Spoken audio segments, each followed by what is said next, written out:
तुम्ही सून म्हणून त्या घरात जेव्हा गेलात तेव्हा अशा पद्धतीनं तुमच्यासोबत ते वागतील असं तुम्हाला अर्थात वाटलं नसेल, पण जेव्हा असे ते वागायला सुरुवात झाले, पोलिसांमध्ये गेल्यानंतरही त्याचे पुरावे दाखवल्यानंतरही कुठल्याही पद्धतीची कारवाई तुमच्या प्रकरणात झालेली दिसत नाही.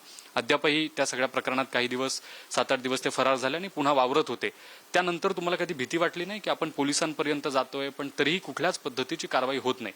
महिला आयोगाकडे तुम्ही गेला असाल किंवा पोलिसांकडे गेला असाल, तेव्हाच जर या सगळ्या प्रकरणात कारवाई झाली असती तर आज वैष्णवी आपल्यात असली असती, असं वाटतं तुम्हाला?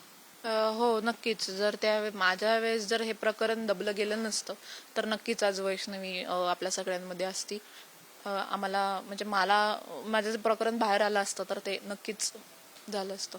वैष्णवीला इतकं टोकाचं पाऊल उचलावं लागलं तर याच्या पाठीमागं प्रमुख कुठली कारणं तुम्हाला वाटतात? कशामुळे तिनं स्वतःचं जीवन संपवलं? कारण तुम्ही दोन्ही त्या घरात असलेल्या सुना, तुम्ही मात्र नेटानं लढलात, वैष्णवीनं मात्र अर्थात त्याचा पोलीस तपास होतोय, हत्या आहे, आत्महत्या ते पुढे निष्पन्न होईल.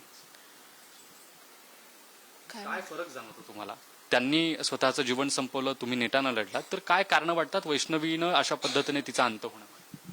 म्हणजे तिचा असे विचार होते की जाऊ दे, कोणात वाद नसतात, सगळ्यांमध्ये वाद असतात.